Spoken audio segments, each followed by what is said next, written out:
क्या इनकी डेथ में योग गुरु बाबा रामदेव का हाथ था? ऐसा बताया जाता है कि रामदेव असल में राजीव दीक्षित जी के फेम का यूज करना चाहते थे, इसलिए उन्होंने उनसे हाथ मिलाया था। जिस व्यक्ति को 20 सालों में कभी बुखार या खांसी जुकाम तक नहीं हुआ, उसकी अचानक कैसे सिर्फ 43 साल की एज में मौत हो सकती है? राजीव और रामदेव के बीच में ये भी प्लानिंग हो चुकी थी कि वो 2014 तक एक पॉलिटिकल पार्टी बनाएंगे और पूरे देश में अपने कैंडिडेट मैदान में उतारेंगे। इसका पूरा ब्लूप्रिंट भी तैयार किया जा चुका था। देश के बंटवारे का सबसे बड़ा गुनहगार वो नेहरू जी को मानते थे। राजीव दीक्षित के अनुसार एडविना के पास नेहरू की कुछ इंटीमेट फोटोज थी, जिससे वो नेहरू को ब्लैकमेल किया करती थी और इस ब्लैकमेल के जरिए ही एडविना ने भारत और पाकिस्तान का बंटवारा कराया। वो कहते थे कि अमेरिका जम्मू एंड कश्मीर पर कब्जा करना चाहता है। अमेरिका डायरेक्ट ऐसा नहीं कर सकता था, इसलिए वो पाकिस्तान को फंडिंग करता था। उन्होंने ये भी कहा था कि न्यूयॉर्क में जो 9/11 अटैक हुआ था वो अमेरिका ने खुद कराया था। वो बताते थे कि नेहरू जी बीफ खाया करते थे। उनके निजी जीवन के बारे में, प्राइवेट लाइफ के बारे में बहुत दस्तावेज मैंने इकट्ठे किए, कम से कम 500 से ज्यादा अभी मेरे पास है। तो पता चला कि नेहरू जी स्वयं गाय का मांस खाते थे। ये दोनों ही पर्सनैलिटी विदेशों से काला धन वापस लाना चाहते थे। नमस्कार दोस्तों, स्वागत है आपका फिर से एक न्यू डॉक्यूमेंट्री में। इस धरती पर महापुरुष तो बहुत हुए हैं, लेकिन इतिहास के पन्नों में सभी महापुरुषों को याद नहीं किया जाता। खास तौर पर ऐसे महापुरुष जिन्होंने पूरे सिस्टम को हिलाकर रख दिया। ये स्टोरी एक ऐसे महापुरुष की है जिन्होंने अकेले ही 5000 विदेशी कंपनियों के खिलाफ मोर्चा खोल दिया था। इनकी वजह से कोल्ड ड्रिंक की सेल में भारी गिरावट आई थी। लोगों ने नेस्ले के प्रोडक्ट खाने बंद कर दिए थे। पंडित नेहरू और ब्रिटिशर्स की तो ऐसी ऐसी बातें दुनिया को बताई जिन्हें कहने से लोग डरते थे। भारतीय कानून और भारतीय संविधान की एक कड़ी आलोचना किया करते थे। भगत सिंह और चंद्रशेखर आजाद को अपना आइडल मानते थे। ये कहते थे कि अगर आयुर्वेद पद्धति और भारतीय संस्कृति के हिसाब से जीवन जिएंगे तो कभी बीमार ही नहीं पड़ेंगे। दोस्तों, ये कहानी है एक महान फिलोसोफर, रिसर्चर, साइंटिस्ट और आजादी बचाओ आंदोलन की शुरुआत करने वाले राजीव दीक्षित की। राजीव दीक्षित जी ने बताया कि आखिर क्यों आजादी के बाद भी इंडिया में बीफ यानी गोमांस बैन क्यों नहीं किया गया था। अपनी लाइफ में उन्होंने देश के कोने कोने में घूमकर आयुर्वेद का प्रचार प्रसार किया, लेकिन आज तक किसी भी नेशनल मीडिया ने उन्हें कवर नहीं किया। आखिर क्यों? और उनकी लाइफ जितनी इंटरेस्टिंग रही है, उससे भी ज्यादा मिस्टीरियस इनकी डेथ है। जिस व्यक्ति को 20 सालों में कभी बुखार या खांसी जुकाम तक नहीं हुआ, उसकी अचानक कैसे सिर्फ 43 साल की एज में मौत हो सकती है? क्या इनकी डेथ में योग गुरु बाबा रामदेव का हाथ था, या फिर विदेशी कंपनियों और फार्मास्यूटिकल कंपनीज ने उन्हें मरवा दिया था? आखिर क्यों राजीव दीक्षित की मौत इतनी रहस्यमय मानी जाती है? अगर राजीव दीक्षित होते तो शायद देश के नेता और सरकार की इतनी ज्यादा मनमानी नहीं चल सकती थी। वो लोगों को उनके हक के बारे में बताया करते थे। आज हम राजीव दीक्षित की पूरी लाइफ जर्नी के बारे में डिटेल में आपको बताएंगे, जिसके बाद आप खुद ही समझ जाएंगे कि आखिर अपनी लाइफ में किस तरह के लोगों को आदर्श बनाना चाहिए। मैं भारत को भारतीयता की मान्यता के आधार पर फिर से खड़ा करना चाहता हूं, उस काम में लगा। राजीव दीक्षित जी की इस एक लाइन से आप समझ गए होंगे कि आखिर वो किस तरह की विचारधारा वाले व्यक्ति थे।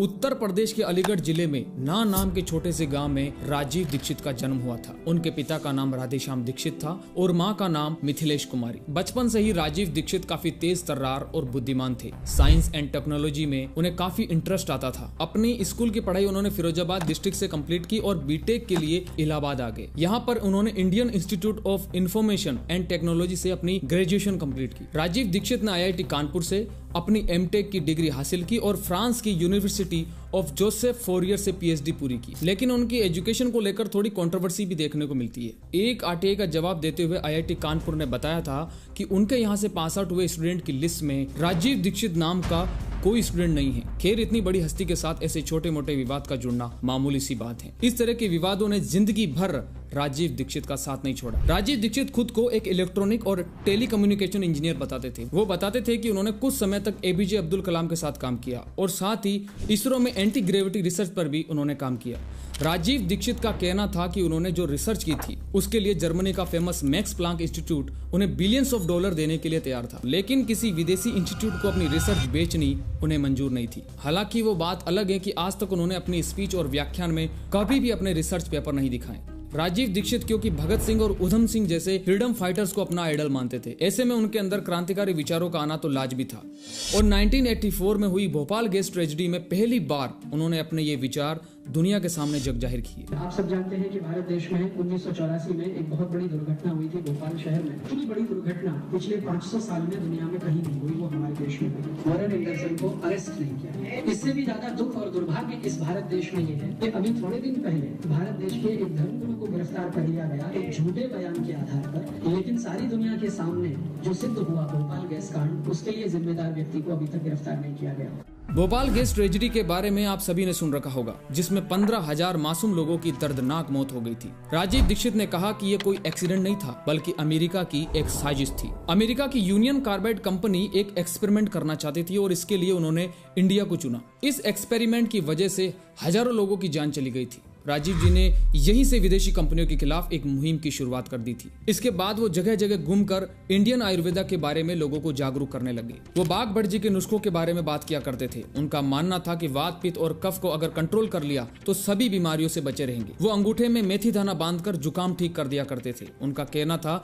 कि भारत की प्राचीन संस्कृति में बुखार से लेकर कैंसर तक हर बीमारी का इलाज है। राजीव दीक्षित एलोपैथी और मॉडर्न मेडिसिन को जहर बताते थे। उनका कहना था कि जब से एलोपैथी दवाइयां लोगों ने खानी शुरू की हैं, तभी से लोगों को बीमारियां होने लगी हैं। ये दवाई एक बीमारी तो ठीक करती हैं, लेकिन साथ में कई नई बीमारियों को पैदा करती है और फिर उन नई बीमारियों की दवाई उन्हें खानी पड़ती है। ये साइकिल कंटिन्यू चलती रहती है, जिससे एलोपैथी डॉक्टर्स, हॉस्पिटल्स और फार्मास्यूटिकल कंपनीज की दुकान भी चलती रहती है। उनका तो ये मानना था कि पूरा मेडिकल सिस्टम सिर्फ आयुर्वेद पर बेस्ड होना चाहिए। हर बीमारी को वो जड़ से दूर करना जानते थे। वो लोगों को बताते थे कि आखिर किस तरह के लाइफ स्टाइल लोगों को फॉलो करनी चाहिए। ब्रेकफास्ट हमारे पूरे दिन की सबसे इंपॉर्टेंट मील होती है। हमारा नाश्ता सबसे हेल्दी होना चाहिए। यहाँ तक कि वो लोगों को खाना खाने और लोगों को पानी पीने का सही तरीका बताते थे। गैस की प्रॉब्लम हो, ब्लड प्रेशर कम या ज्यादा रहता हो, कोलेस्ट्रॉल लेवल मेंटेन करना हो या फिर मोटापा कम करना हो, हर प्रॉब्लम का सॉल्यूशन उनके पास था। और वो ऐसे देसी घरेलू नुस्खे बताते थे जो अचूक और रामबाण होते थे। उनका कहना था कि इंसान को चाय तो कभी पीनी ही नहीं चाहिए। चाय को वो सबसे ज्यादा फालतू चीज बताते थे। चाय पीने से बॉडी में 80 से भी ज्यादा डिजीज पैदा होती हैं, ऐसा उनका मानना था। शराब, सिगरेट के अलावा कॉफी से भी दूर रहने की वो सलाह दिया करते थे। राजीव दीक्षित जी की बातों में एक अलग सा जादू था। जो भी उन्हें सुनता था बस सुनता ही रह जाता था। वो जहाँ भी खड़े होकर बोलना शुरू करते थे, वहाँ लोगों की भीड़ लग जाती थी। जब सोशल मीडिया का जमाना भी नहीं था, तब भी उनके फॉलोवर्स की संख्या करोड़ों में थी। बिना डरे बेबाक होकर वो अपनी बात रखते थे। बड़े बड़े पंडालों से हजारों लोगों तक अपनी बात को वो पहुंचाया करते थे और पंडाल के बाहर फ्री में लोगों को आयुर्वेदिक दवाइयां बांटा करते थे। राजीव दीक्षित जी की एक साथी थी साइंटिस्ट सुनीता नारायण। उन्होंने सुनीता के साथ मिलकर विदेशी कंपनियों के प्रोडक्ट्स की लेबोरेटरी में जांच कराई और जो रिजल्ट उन्हें मिले उन्होंने दुनिया के सामने पेश किए। कोल्ड ड्रिंक्स का कंपैरिजन वो पेस्टिसाइड और टॉयलेट क्लीनर से करते थे। मैगी को सबसे सड़ी हुई खाने की चीज वो बताते थे। हेल्थ टॉनिक के नाम पर मार्केट में बॉर्नविटा, हॉर्लिक्स और बूस्ट जो बेचे जा रहे हैं, उनकी असलियत दुनिया को बताई। राजीव दीक्षित जी ने तो सफेद नमक यानी समुद्री नमक को भी जहर बताया था। उनका कहना था दुनिया के कई देशों में आयोडीन नमक बैन है, लेकिन अंग्रेजों ने भारतीयों को बताया कि आयोडीन नमक सबसे अच्छा है। अपनी कंपनी चलाने के लिए उन्होंने इंडिया में आयोडीन नमक की शुरुआत की। उनके हिसाब से सेंधा नमक ही खाने के लिए सबसे बेस्ट है। राजीव दीक्षित जी को सिर्फ मेडिकल नॉलेज ही नहीं थी, बल्कि उन्हें पॉलिटिक्स, हिस्ट्री और इकोनॉमी की भी बहुत वास्ट नॉलेज थी। उन्होंने नेहरू और गांधी के बारे में कई खुलासे किए। नेताओं और मंत्रियों को वो डाकू का गिरोह कहते थे। उनका कहना था कि इंडिया का एजुकेशन सिस्टम, लीगल सिस्टम और यहाँ तक कि कॉन्स्टिट्यूशन भी ब्रिटिशर्स द्वारा बनाया हुआ है और ब्रिटिशर्स ने जो भी चीजें बनाई थी वो सभी भारतीयों को गुलाम बनाने के लिए ही थी। साल 1992 में राजीव दीक्षित ने अपनी नौकरी और सारा काम छोड़ दिया। उन्होंने आजादी बचाओ आंदोलन की शुरुआत की, जिसके जरिए वो लोगों को स्वदेशी वस्तुओं के प्रति जागरूक करते थे। अब यही उनके जीवन का एकमात्र मोटिव था। इंडिया में जब एलपीजी रिफॉर्म्स लागू किए गए तो उन्होंने इसे देश का सबसे बड़ा दुश्मन बताया। राजीव जी का कहना था कि सरकार का ये फैसला फ्यूचर में अपने ही देश के लिए आत्मघाती साबित होगा। वो इंडियन मार्केट में एफडीआई के आने का सख्त विरोध किया करते थे। दोस्तों, मजे की बात यह है कि राजीव जी ने जो बातें 20-25 साल पहले कही थी, वो सभी बातें आज लोगों को समझ आ रही है। आज सरकार चीख चीख कर लोगों से कह रही है कि मेक इन इंडिया प्रोडक्ट्स खरीदे। विश्व भर में लोगों से कहना चाहता हूँ, कम मेक इन इंडिया। इसके लिए बड़े बड़े कैंपेन चलाए जा रहे हैं, लेकिन जब राजीव ये सब बातें किया करते थे तो सरकारी डाकू उन्हें अपने दुश्मन के रूप में देखा करते थे। राजीव दीक्षित जी का मानना था कि इंडिया का टैक्स सिस्टम डिजिटलाइज होना चाहिए, क्योंकि अभी जो टैक्स सिस्टम है उससे सारा पैसा करप्ट लीडर्स की जेब में जा रहा है। भारत सरकार ने काला धन रोकने के लिए साल 2016 में डिमोनेटाइजेशन का फैसला किया था, लेकिन राजीव जी ने बरसों पहले ही कह दिया था कि देश में 500 और 1000 के नोट बंद होने चाहिए। ये इकोनॉमी के लिए ठीक नहीं है। जब 50 से ऊपर का नोट नहीं होगा, फिर हम देखेंगे कि कौन माइका लाल 10 करोड़ की रिश्वत देने की तैयारी करता है। अमेरिकन इकोनॉमी में हाईएस्ट डिनोमिनेशन जो है ना, वो $100 का है, इससे ऊपर का नोट नहीं बनाया उन्होंने। वो भी कहते हैं भ्रष्टाचार बढ़ता है उससे। उनका यह भी कहना था कि हमारे देश के साइंटिस्ट, इंजीनियर्स और बुद्धिजीवियों ने एग्रीकल्चर सेक्टर की ओर न ध्यान दिया और न ही इस क्षेत्र में ज्यादा काम किया गया। और यही वजह है कि इंडिया में प्रोडक्शन रेट लगातार डाउन होता जा रहा है। इसी वजह से देश के किसान सुसाइड जैसे कदम उठाने पर मजबूर हो जाते हैं। राजीव दीक्षित जी ने इंडियन कॉन्स्टिट्यूशन को अंग्रेजों के कानूनों की फोटोकॉपी बताया था। उन्होंने संविधानों पर अच्छे से रिसर्च की। वो हैरान थे कि आखिर दुनिया का सबसे बड़ा संविधान कैसे सिर्फ 2 साल 11 महीने में तैयार हो सकता है। यह संविधान इतना बड़ा है कि इसे बनाने में कई सालों का वक्त लगना चाहिए था। फिर उन्होंने ब्रिटिशर्स के कानून गवर्नमेंट ऑफ इंडिया एक्ट 1935 में इसकी तुलना की और पाया कि दोनों में बहुत ज्यादा फर्क नहीं है। अंग्रेजों के कानून को ही बुद्धिजीवियों ने संविधान का रूप दे दिया था। हाँ, थोड़ी बहुत चीजें दुनिया के कुछ और संविधान से भी जोड़ी गई थी। साल 1953 में कॉन्स्टिट्यूशन असेंबली के drafting chairman doctor Bhimrao Ambedkar ने कहा था कि अगर उन्हें कोई परमिशन दे तो वो सबसे पहले संविधान को जलाना चाहेंगे। किसी ने उनसे सवाल किया कि आखिर जो संविधान आपने बनाया है उसे आप क्यों जलाना चाहते हो। बाबा साहब ने कहा कि यह संविधान इतने जल्दी में तैयार किया गया है कि इसे किसी भी भारतीय का भला नहीं होगा। राजीव दीक्षित जी का कहना था कि जिस संविधान के बनने के सिर्फ 50-60 सालों में 100 अमेंडमेंट्स किए जा चुके हो, वो कैसे अच्छा हो सकता है।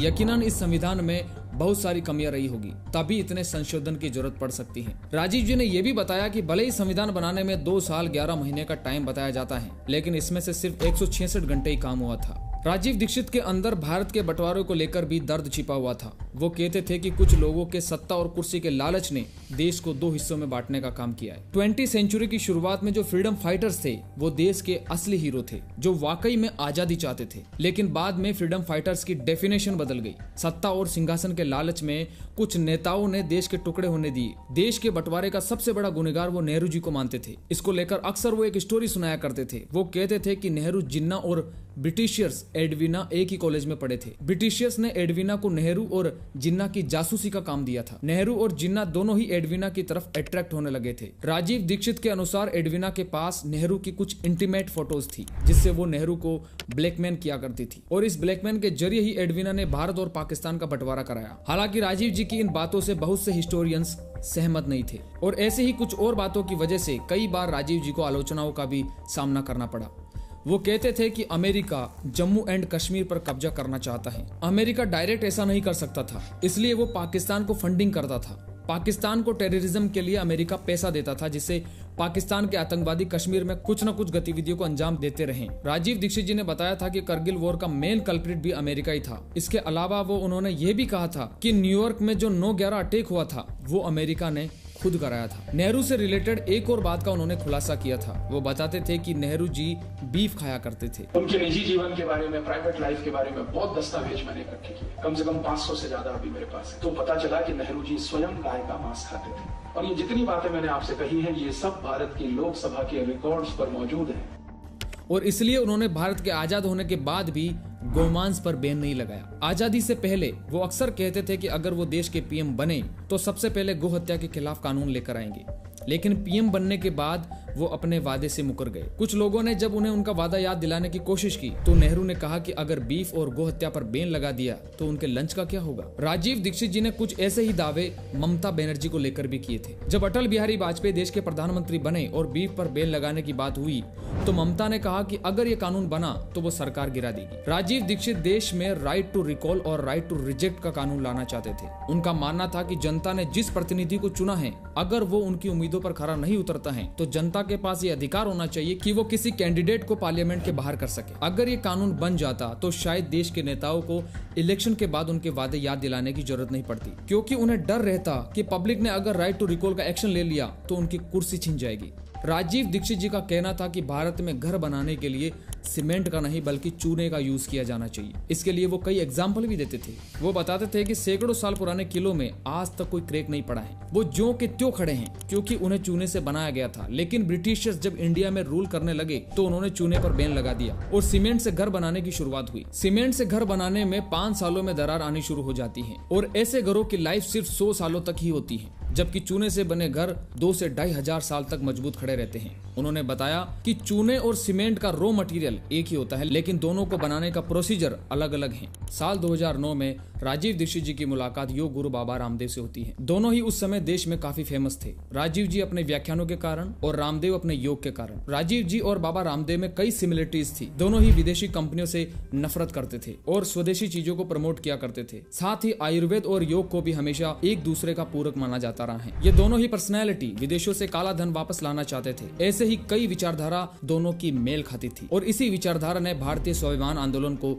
जन्म दिया। वैसे तो इस आंदोलन की शुरुआत बाबा रामदेव ने की थी, लेकिन उन्होंने राजीव दीक्षित जी पर भरोसा जताते हुए उन्हें भारत स्वाभिमान ट्रस्ट का नेशनल सेक्रेटरी और स्पीकर बना दिया। ऐसा बताया जाता है कि रामदेव असल में राजीव दीक्षित जी के फेम का यूज करना चाहते थे, इसलिए उन्होंने उनसे हाथ मिलाया था। दोनों ने एक साथ मंच साझा करना शुरू कर दिया। बड़े बड़े मंच से वे ब्लैक मनी वापस लाने की बात किया करते थे। इतना ही नहीं, राजीव और रामदेव के बीच में ये भी प्लानिंग हो चुकी थी कि वो 2014 तक एक पॉलिटिकल पार्टी बनाएंगे और पूरे देश में अपने कैंडिडेट मैदान में उतारेंगे। इसका पूरा ब्लूप्रिंट भी तैयार किया जा चुका था, लेकिन उससे पहले ही कुछ ऐसा हुआ जिसकी कल्पना किसी ने नहीं की थी। क्या हुआ था ऐसा, उसके बारे में भी आगे बात करेंगे, लेकिन पहले राजीव जी की लाइफ से जुड़े कुछ और जरूरी पहलुओं के बारे में आपको बताते हैं। राजीव दीक्षित जी को अपने आंदोलन के दौरान एक बार जेल की भी हवा खानी पड़ी थी। असल में 1990 के दशक के बाद FDI तेजी से बढ़ रहा था। बड़ी बड़ी विदेशी कंपनियां भारत में अपना बिजनेस सेट कर रही थी। इसी बीच एक बड़ी आर्थर डंकल इंडियन गवर्नमेंट ने इनवाइट किया। आर्थर FDI से रिलेटेड बात करने के लिए इंडिया आए थे, लेकिन जैसे ही वो दिल्ली एयरपोर्ट पर लैंड हुए, राजीव दीक्षित ने अपने साथियों के साथ मिलकर एयरपोर्ट के बाहर प्रोटेस्ट करना शुरू कर दिया। इतना ही नहीं, उन्होंने आर्थर डंकल के साथ मारपीट भी की थी। एक विदेशी मेहमान के साथ इस तरह की घटना की वजह से राजीव दीक्षित जी को अरेस्ट कर लिया गया। अरेस्ट करके उन्हें तिहाड़ जेल में लाया गया। जेल में आने के बाद चेकिंग और सिक्योरिटी रीजन से राजीव दीक्षित जी को कपड़े उतारने के लिए कहा गया। उन्होंने पूछा कि किस कानून के तहत आप मेरे कपड़े उतरवा रहे हैं। इस पर तिहाड़ जेल के पुलिसकर्मी ने कहा कि वो शरीर पर बर्थ मार्क चेक करना चाहते हैं। राजीव जी ने कहा कि वो ऐसे ही बता देते हैं कि कहाँ पर बर्थ मार्क है, कपड़े उतरवाने की क्या जरूरत है, लेकिन पुलिसकर्मी नहीं माना। पुलिसकर्मी ने कहा कि अगर आप कपड़े नहीं उतारेंगे तो ये आपके लिए और मेरे लिए, दोनों के लिए मुश्किल होगी। खैर, राजीव दीक्षित जी तिहाड़ जेल में रहने लगे। उस समय किरण बेदी तिहाड़ जेल की DG थी। किरण बेदी को किसी इंट्रोडक्शन की जरूरत नहीं है। राजीव जी ने एक दिन किरण बेदी से मुलाकात की और कहा कि ये कपड़े उतरवाने का लॉजिक क्या है। बेदी ने बताया कि ऐसा कानून में लिखा है। राजीव जी ने किरण बेदी से वो डॉक्यूमेंट्स और पेपर प्रोवाइड कराने की मांग की जहाँ पर कपड़े उतरवाकर चेकिंग करने का नियम लिखा था। किरण बेदी को हैरानी हुई और कहा कि आप जेल में रहकर भी ये सब करने वाले हैं क्या। इसके बाद राजीव दीक्षित जी ने जब वो ब्रिटिशर्स द्वारा बनाए गए कानून के नियम पढ़े तो उसमें लिखा था कि सभी इंडियंस हमारे गुलाम हैं और उनकी बेइज्जती करना हमारा अधिकार है। उन्हें जितना नीचा दिखा सकते हैं दिखाना चाहिए और उन्हें अपमानित करने के लिए जेल में उनके कपड़े उतरवाकर चेकिंग होनी चाहिए। दोस्तों, ये बहुत ही हैरानी की बात है कि आज भी अंग्रेजों के इसी रूल को फॉलो कर जेल में जाने वाले लोगों को अपमानित कर नीचा दिखाया जाता है। राजीव दीक्षित जी ने यह भी बताया कि भारत में नाई को पिछड़ी जाति का दर्जा ब्रिटिशर्स ने ही दिया था, क्योंकि वो नाई की स्किल से डर गए थे। पहले के समय में जो सर्जन भारत में होते थे वो नाई जाति के परिवार से होते थे। उनकी उंगलियों में अलग ही जादू होता था। एक बार हैदर अली ने ब्रिटिश कर्नल कूट की नाक काट दी थी। कर्नल कूट एक नाई के पास गया और उस नाई ने कर्नल की नाक जोड़ दी। कर्नल वापस ब्रिटेन गया और वहां जाकर भारत की इस कला के बारे में बताया। इसके बाद कुछ ब्रिटिशर्स को भारत भेजा गया और भारतीयों से उन्होंने सर्जरी की कला सीख कर कहा कि ये कला तो यूरोपियंस ने बनाई है। नाई जाति के लोग ज्यादा आगे न बढ़ सके, इसके लिए 1881 में हुए सेंसस में उन्हें पिछड़ी जाति का दर्जा दिया गया। राजीव दीक्षित जी कहते थे कि भारत में सदियों से लोग मिट्टी में काम करते आए हैं। अपने घरों के अंदर लोग मिट्टी और गोबर का लेप लगाया करते थे और आज विदेशी लोग मड बात के नाम पर लोगों से सैकड़ों डॉलर्स चार्ज कर रहे हैं। वो कहते थे कि भारतीय जीवन शैली ऐसी है कि इसमें कभी भी न तो डिप्रेशन होता है और न ही नींद की गोली खाने की जरूरत पड़ती है। कोट पैंट को विदेशी कल्चर बताते थे क्योंकि वहाँ ठंड पड़ती है। भारत के मौसम के हिसाब से कुर्ता पजामा और धोती को बेस्ट आउटफिट उन्होंने बताया।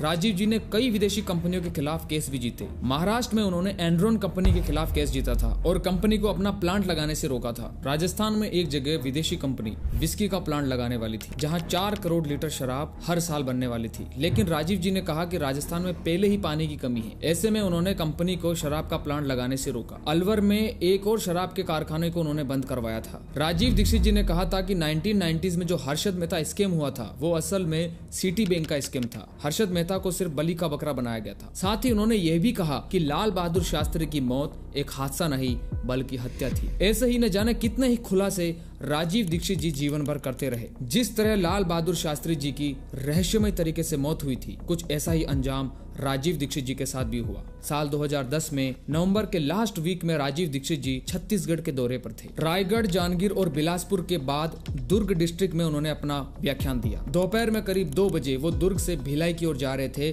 तभी अचानक कार में उनकी तबीयत बिगड़नी शुरू हो गई। उन्हें पसीने आने लगे थे। कार में उनके साथ आचार्य दयासागर थे। राजीव जी की तबीयत खराब होते देख दयासागर ने कहा कि हॉस्पिटल चलते हैं, लेकिन राजीव दीक्षित जी ने हॉस्पिटल जाने से साफ इनकार कर दिया। उन्होंने कहा कि वो टॉयलेट करने के बाद ठीक हो जाएंगे। दयासागर उन्हें दुर्ग में अपने एक आश्रम में ले गए, जहाँ राजीव दीक्षित वॉशरूम में गए। काफी देर बाद भी वो बाहर नहीं निकले और न ही कोई जवाब दे रहे थे। बाहर खड़े लोगों ने दरवाजा खोला तो राजीव दीक्षित जी बाथरूम में बेहोश पड़े थे। उनका शरीर पसीने से भीगा हुआ था। तुरंत ही उन्हें भिलाई के एक इस्पात गवर्नमेंट हॉस्पिटल में ले जाया गया। वहां से उन्हें अपोलो BSR में शिफ्ट कर दिया गया। शाम के समय यह डिसाइड किया गया कि उन्हें छत्तीसगढ़ से दिल्ली लाया जाएगा, लेकिन रात को करीब 2 बजे डॉक्टर्स ने उन्हें डेड डिक्लेयर कर दिया। डॉक्टर्स ने मौत का कारण हार्ट अटैक बताया था और इसके बाद उन्हें दिल्ली या फिर उनके गांव अलीगढ़ लाने के बजाय हरिद्वार में पतंजलि आश्रम में लाया गया। राजीव दीक्षित जी के फॉलोअर्स को यकीन नहीं हो रहा था कि इस तरह अचानक कैसे उनकी मौत हो सकती है। जिस व्यक्ति को 20 सालों में जुकाम तक नहीं हुआ, जिनके शरीर में कोई बीमारी नहीं थी,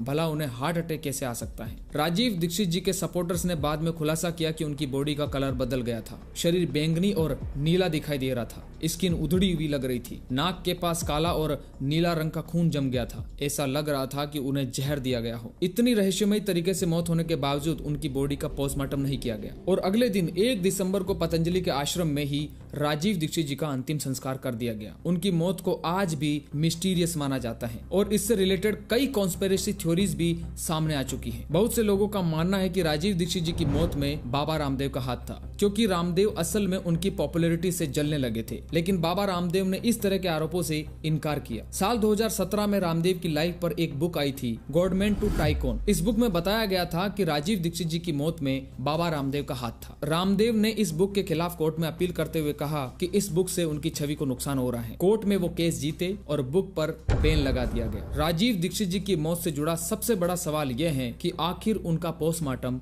क्यों नहीं किया गया। सरकारी रिकॉर्ड्स के अनुसार उनके परिवार ने पोस्टमार्टम करने से इनकार कर दिया था, लेकिन कुछ लोगों का ऐसा मानना है कि रामदेव ने उनका पोस्टमार्टम नहीं होने दिया था। यहाँ तक कि रामदेव ने ऐसा भी कहा था कि अगर पोस्टमार्टम होता भी है तो वो रिपोर्ट बदलवा देंगे। कुछ लोगों ने इस बात पर भी सवाल खड़े किए कि आखिर उनकी बॉडी को हरिद्वार में पतंजलि के आश्रम में लाने का क्या कारण था, और जब राजीव दीक्षित जी की तबीयत बिगड़ी तभी उनकी फैमिली को इस बारे में इन्फॉर्म क्यों नहीं किया गया था। इसके अलावा जब राजीव दीक्षित जी की तबीयत बिगड़ी थी तो उनके पास उनका थैला नहीं था जिसमें वो हर वक्त अपने साथ कुछ दवाइयाँ और जड़ी बूटियां रखते थे। उनका वो थैला भी कभी नहीं मिल पाया। कुछ थ्योरीज के मुताबिक जिन 5000 मल्टीनेशनल कंपनी के खिलाफ वो जंग लड़ रहे थे, उन्होंने ही राजीव दीक्षित जी की हत्या करा दी थी। तो कई लोगों का ऐसा मानना है कि उनकी मौत में फार्मास्यूटिकल कंपनियों का हाथ था, क्योंकि राजीव जी कई बड़ी बीमारियों का इलाज चंद पैसों में करने के नुस्खे बताते थे। राजीव दीक्षित जी की डेथ मिस्ट्री को सॉल्व करने के लिए CBI इन्वेस्टिगेशन भी की जा चुकी है। 2019 में कोर्ट में एक अपील के बाद उनका केस भी रीओपन किया गया था, लेकिन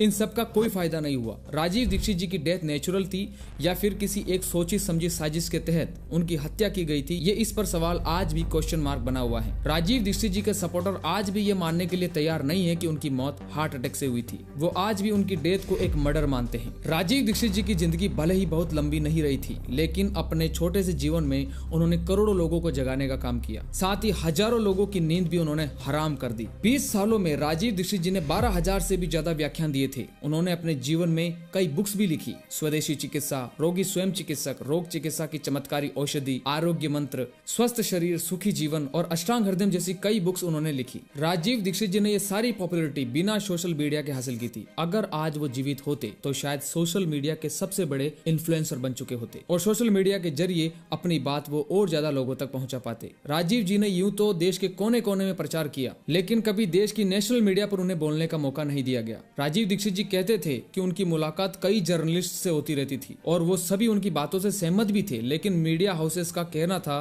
कि हम आपको चैनल पर बोलने का मौका नहीं दे सकते, क्योंकि जिन मल्टीनेशनल कंपनियों के खिलाफ अपने मोर्चा खोला हुआ है, हमें आधे से ज्यादा एड्स उन्हीं कंपनियों से मिलते हैं। और शायद यही वजह है किसी पत्रकार या मीडिया हाउस ने राजीव दीक्षित जी की मौत पर भी खुलकर सवाल खड़े नहीं किए। YouTube पर आज राजीव दीक्षित जी की हजारों वीडियोस हैं और उन वीडियोस को लोग आज भी देखना पसंद करते हैं। उन वीडियोस पर लाखों करोड़ों व्यूज आते हैं जो बताते हैं कि आज भी वो लोगों के दिलों में जिंदा हैं। ऐसे महापुरुष राजीव दीक्षित हमेशा अमर रहेंगे। दोस्तों, ये थी राजीव दीक्षित जी के जीवन की पूरी कहानी। हम उम्मीद करते हैं कि आपको उनकी ये लाइफ जर्नी पसंद आई होगी। जरा सोचिए कितना फौलादी सीना उनके अंदर होगा, जो देश की सरकार, सिस्टम और हजारों कंपनियों के खिलाफ बोलने से भी नहीं डरे। आज हमारे देश को ऐसे ही महापुरुष की सबसे ज्यादा जरूरत है। दोस्तों, आपको राजीव दीक्षित जी के लाइफ की कौन कौन सी बात सबसे ज्यादा इंस्पायरिंग लगी, हमें कमेंट सेक्शन में जरूर बताएं। अगर वीडियो अच्छी लगी हो तो इसे लाइक और शेयर करना न भूलें। आज के लिए इतना ही। आपसे फिर मुलाकात होगी एक नई वीडियो और ढेर सारी इंटरेस्टिंग इन्फॉर्मेशन के साथ। परमात्मा सबका मंगल करें। धन्यवाद।